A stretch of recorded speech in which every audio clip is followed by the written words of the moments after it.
Good afternoon, ladies and gentlemen. It's nice to be back in Moldova, my favorite place because I'm a big drinker of wine. And you are the country, I think, that understands wine better than anyone else through your caves and systems created over the last centuries. I did come to Chisinau last year, and this year I'm very pleased to be back, and equally to talk about what's going on with technology, finance, banking and payments. And I know that not all of you are involved in technology, finance, banking and payments, but I'll try and make it relevant because I spend all my time waking up every morning going, what's the future? This is my question every morning when I wake up. What's going to happen next? What's the future? And the reason being is that the future is the only thing we can change. We cannot change yesterday. And yes, we can make some changes today, but we can change tomorrow. In fact, I find it quite interesting. In Kung Fu Panda, the comment from the guru was that today is the present, as in the gift. Tomorrow is what we can make the gift plus one. And when I look at the future, I look at lots of different things, the political, economic, social, technological factors, PEST, which is a model that's been used for years, along with scenario modeling and other techniques. But I stick to this because I understand technology intimately. It's in my heart and my blood, my DNA. Political and economic, I have no idea. What Donald Trump will do next, it's not on my agenda. But what is on my agenda is fintech, because that's what I deal with, the integration of technology, finance, banking and payments. But equally, the whole nature of quantum computing, artificial intelligence, robotics and space, which is what technology is driving us towards in the next generation that is being led by Elon Musk. Although I'm not sure where he's at these days, that's another story.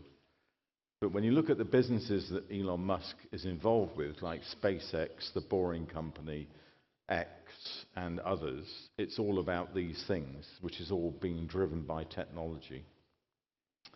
So I'll start with fintech, because that's really the heart of the transformation of the last 15 years, and where we've seen the growing numbers of unicorns, billion-dollar companies, that have grown in the last 15 years out of nothing. And they're involved in payments and finance and banking, transformation through technology. And Moldova has a number of companies that are creating new ideas and new spaces, some of those in the room. And equally, across Europe, we're seeing a huge transformation, particularly in the UK. And as you can tell by my accent, I'm from Britain, although I live in Poland. Just to be clear, I'm Eastern European. So, there are things that are transforming rapidly. And in particular, the challenger banks, the new banks, oh look, there's one called a new bank, are doing radical new things.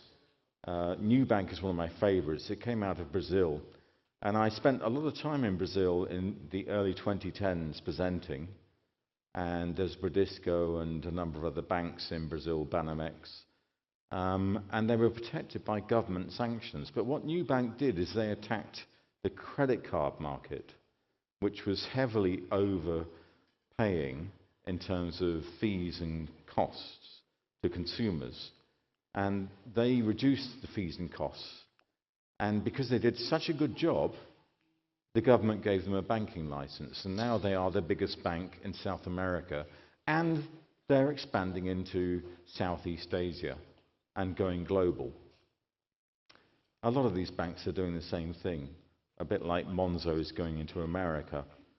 So we're seeing massive change. And you may say, am I that bothered? Well, you should be bothered, because there's a lot of money to be made here, particularly if you're young. And looking at this audience, maybe it's the wrong audience. But if you are young, then there's lots of money to be made here. Stripe is one of my favorite examples because the Collinson brothers, when they started Stripe in 2010, were 19 and 21 years old. And they came up with this idea of an API, 7 lines of code, open plug-and-play platform code, that could be integrated with any other service to make merchant checkout online simple and easy. Now, they've expanded those 7 lines of code into all sorts of areas ever since, and they have gone global. But when you look at a company created by a 19 and a 21-year-old in 2010 that's now worth $91 billion, I'm bothered. There's money to be made here. When you look at Stripe compared to the traditional banking providers, I am bothered because the traditional banking providers are not keeping up. They have thousands more people doing thousands more things that cost thousands more money, and they're making losses. They're not keeping up with technology. That's why I'm bothered. And then we have a whole new currency system like Ethereum, created by Vitalik Buterin. And Ethereum is now capitalized at $250 billion. Bitcoin and other cryptocurrencies have built a $3 trillion marketplace. Am I bothered? I'm bothered. Because times are changing very, very quickly. When a 10-year-old can create a company and be its CEO, I'm bothered. Because teenagers and kids are creating our future. And it's far easier today to do this than it ever was. When you were growing up, could you create a company and be its CEO? You wouldn't probably have even imagined it. It does help that Heidi's mother is a cryptocurrency expert. So I think she got an assist. And then we look at things like artificial intelligence, and we all talk about AI these days. If you don't have AI on your agenda, then you're stupid, which is kind of a contradiction because it's artificial intelligence, don't be stupid. But AI is on the lips of everybody in business. You know, we have to be artificial intelligence. And you can't be intelligent with dumb data. And so I talk about this a lot with people in banking, which is an awful lot of the bank's data could be incredibly leveraged and intelligent if it was consolidated and rationalized. But an awful lot of bank data is dumb. It's in silos. It's spread across the organization. It's not being integrated and organized. And you can't be intelligent with dumb data. So this is a critical point at this juncture around artificial intelligence. And the key point that I'll always come back to is if you want to be involved in banking, you need to be a bank. A big argument I have with Bill Gates, not directly, but Bill Gates said 30 years ago that if you want to be in banking, we need to get rid of banks. Pretty much made that statement. My argument is, if you want to be in banking, you need to be a bank, because banks are licensed, regulated, and have insurance. So you won't lose your money. You don't have that in most cryptocurrencies or fintechs unless they have a banking or payments license. In fact, in particular, the reason why most big tech companies will not replace banks is that banks are their biggest customers. Alphabet, which is the Google company, has 322,000 cloud customers, most of whom are in finance. Why would you bite the hand that feeds you? Not going to do that. So it's behind the numbers that counts. And looking behind the numbers, right now there's things that are really going to transform our world in the next decade. And so when my boys grow up, 9 years old today, let's say 10 years away, 19 years old, what's the world going to look like?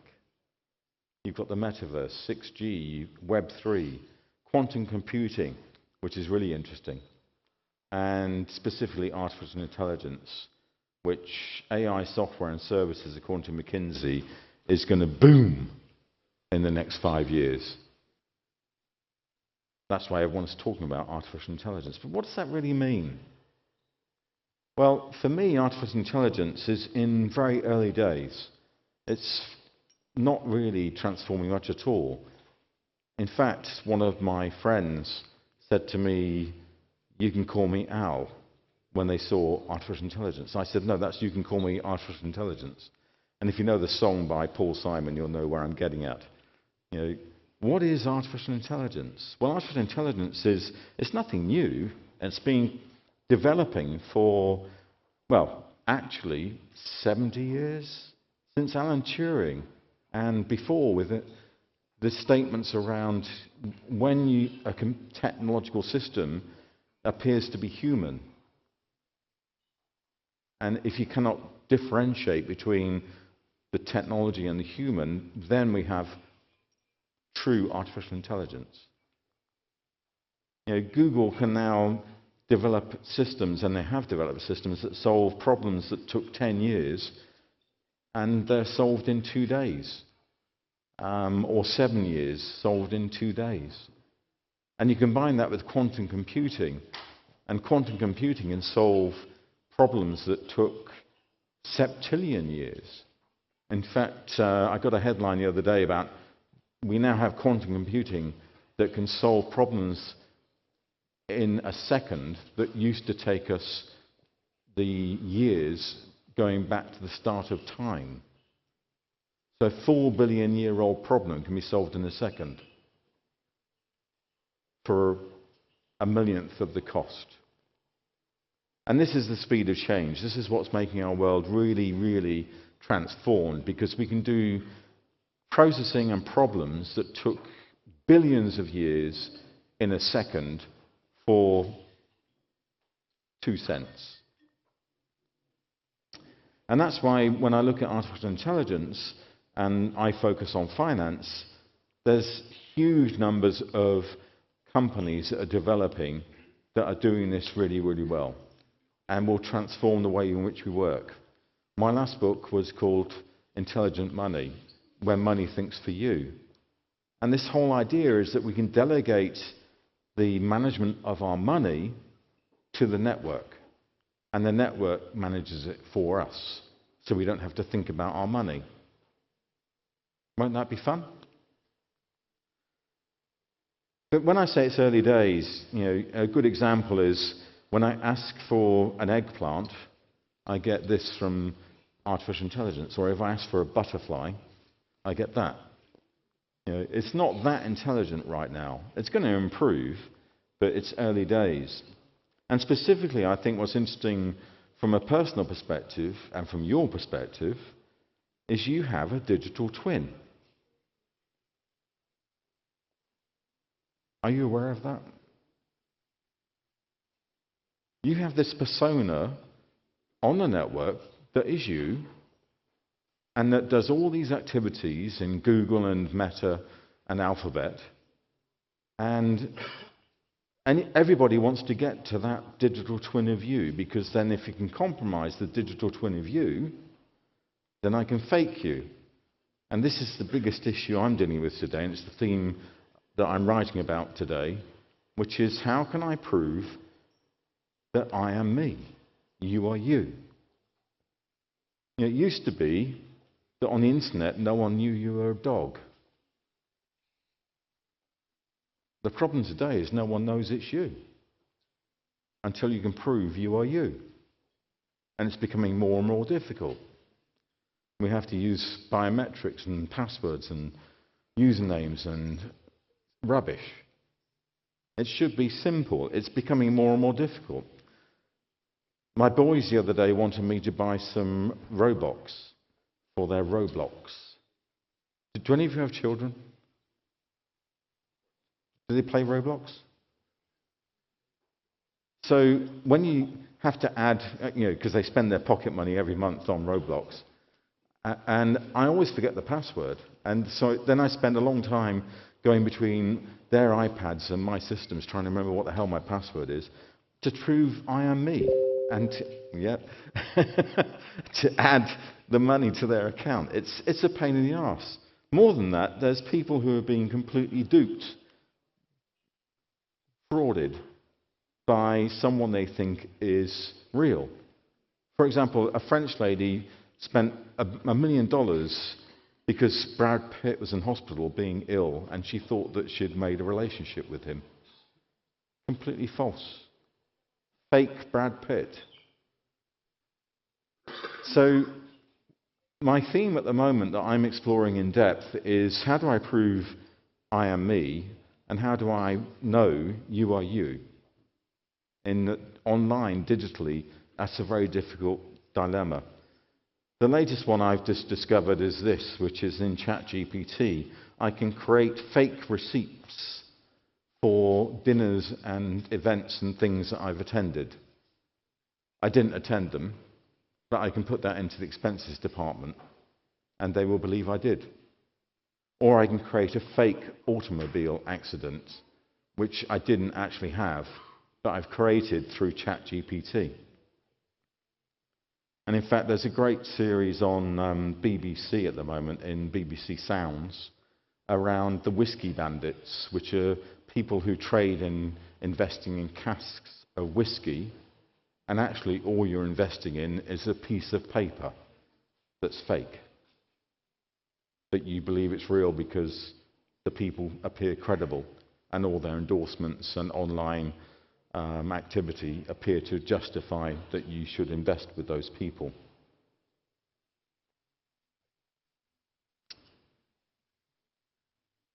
The world is changing fast, and what's the solution? Well, a lot of us say the solution is that we have to have good digital identities.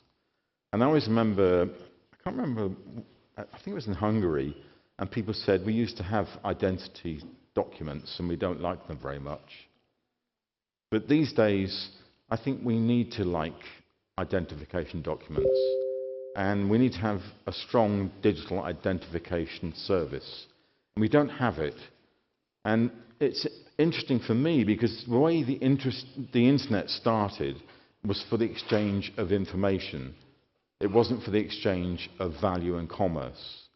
And then it developed into the exchange of commerce and payments, but it wasn't built for that, and so we had no system that supported the exchange of identification and commerce.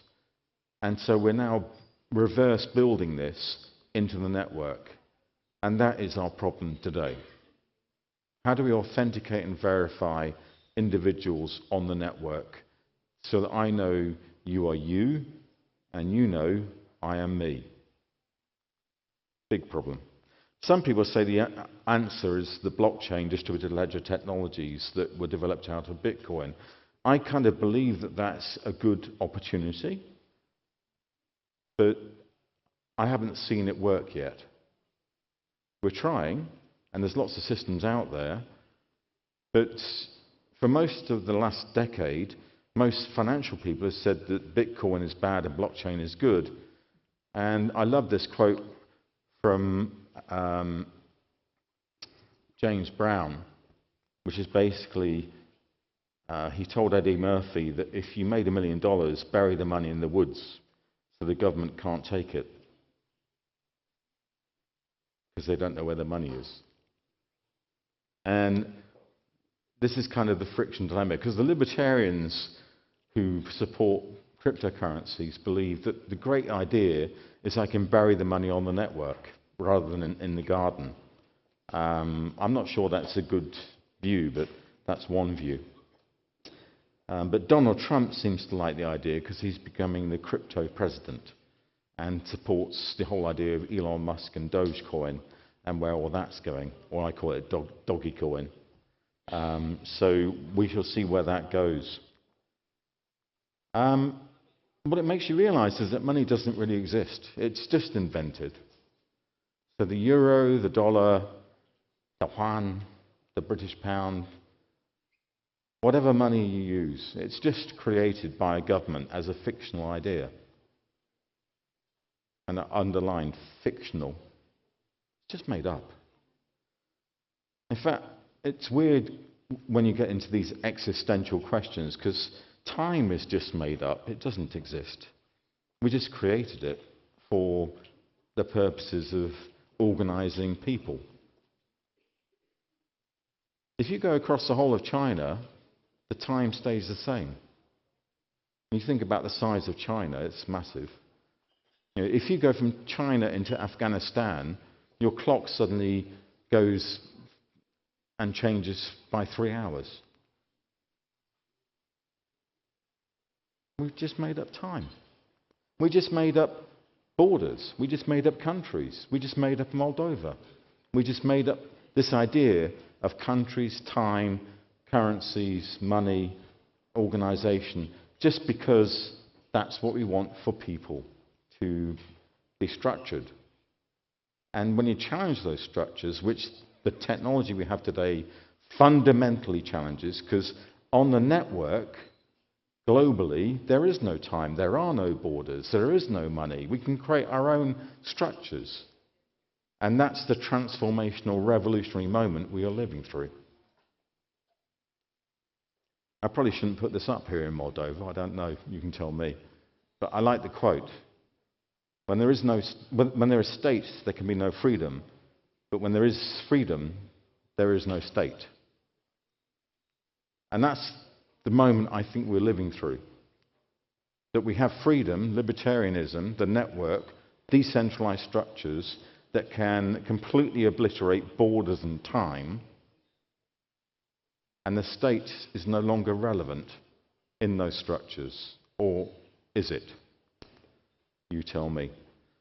So, back to the future, and that's just my closing thoughts. In the future, as we look forward to the next 15 or so years, and I'll only look at the short term because going further than this is stupid. You know, a lot of people say banks are dead, and my view is that's completely stupid. I would love to think banks are dead, but I've heard that for 30 years and more, and it's not happened. How many banks have been replaced by something other than a bank? None. And the best illustration of this to me is Second Life, which is a metaverse-style augmented virtual world that's been around for over 20 years. I don't know if you remember or if you still use Second Life, but if you remember Second Life, it became huge headline news because people were making a lot of money in Second Life, living a virtual life in a virtual world. And it's augmented and progressed ever since into something that's still really interesting. And what happened in Second Life in 2007, 2008 is they had this bank which was providing a service called Ginkgo Bank that basically you could put real US dollars into Ginkgo Bank and get Linden Lab dollars back. And Linden Lab dollars was the currency of Second Life. And people put a lot of money into Ginkgo Bank, real money, you know, over $1 million worth of money. And one day, Ginkgo Bank disappeared. And the reason it disappeared is that the person who was operating Ginkgo Bank was a São Paulo Brazilian student living in an apartment, and he just pressed delete, took $1.5 million, brought a Ferrari and an apartment, and disappeared. And that's why you need regulated and licensed financial institutions. Because if you don't have them, it's a Wild West. And that's what I've seen many times in the cryptocurrency world, Mt. Gox or FTX, you name it, and I've seen it everywhere else. I will only trust companies and institutions that are fully licensed and fully regulated because I'm a boring banker. Oh, the problem with banks, of course, is that they are what I call Bankensteins. Albert Einstein's brother, Frank, was stitched together. Frankensteins. Frankenstein's monster. The banks have this horrible problem, and it goes back to what I was saying about dumb data, that they're stitched together with old systems that are dead, and they've kept them going and then put front ends on them to try and make them look prettier. But banks need to reinvent their back office for today's office. And the best way I can talk about it is the Genco Bank, which is you keep removing block pieces from the structure and eventually the whole thing falls down. And we've seen this a lot these days with IT outages in banks. It's a big problem. Solution, reinvent the structure. And the future, going back to the future, what's the future of cash? Well, it's very interesting in that Sweden has been at the forefront of getting rid of cash and moving to digital money. And Sweden came out the other day with a report from the central bank saying the problem is if there's a war, you do need to have cash. And they recommend that Swedish people always have at least 10,000 euro in their house in case of a war, because cash is trusted more than digital, particularly in a war if digital is down. So cash isn't going away, banks aren't going away, and in the future, so what? I guess my main message is I've touched on so many pieces of technology, which Elon Musk is at the forefront of investing in those technologies, and I admire him very much. But how do you make yourself bulletproof for the future? You probably can't, but what you should do is focus on the future jobs, which is not the jobs you did, it's the jobs your children will do. And the jobs your children will do is training, maintaining, and explaining what technology does. Systems don't work just because they exist. They work because we told them how to work. And that will always be in demand. In fact, the most in-demand jobs will be around creative thinking, technology literacy, artificial intelligence and big data, and being good at analytical thinking. So if you've got children, this is what you need to help them think about. We won't be doing history and maths. We'll be doing relationships and empathy. We'll be training our kids in different skills. And if your schools are not doing that, then you should go to the school and say, why aren't you doing that? You need to think different. And finally, I'm about to finish, is if the only constant is change, how do you deal with change? And I think most of us have a problem with change, in that this is my dog. His name is Ziggy, and as you can see, he's Labrador. He's a nutter. When we got him as a pandemic puppy, and I didn't like him. I didn't realise, to be honest, that I was going to end up being the pandemic puppy's dad. In that I thought my wife or children would look after the dog, but it ended up being me. And the reason I don't like him, or I didn't like him, is that he peed and pooed everywhere and chewed and bit everything and was completely disruptive. And I just didn't like him. I'm a cat person. But I learnt a lesson with Ziggy, in that I think he's like an employee in a company and could be like every one of you. And you may go, what are you saying, Chris? The message is this, which is everyone who joins a company ends up behaving like the company. You are trained to behave like the company. He is trained to behave like me. He has learned to sit, stay, drop, fetch. Basic commands. I think that happens to an awful lot of employees, and they stop questioning the company. They end up with Stockholm syndrome. That's what he's got. He's my prisoner. He loves me, but he's my prisoner. And you become like that in a company. You fall in love with the company's culture because you know you have to pay your bills. You stop questioning the company. And my advice, when I say so what and the future, is you need to question everything. And when you stop questioning everything, you're the company's dog. Thank you.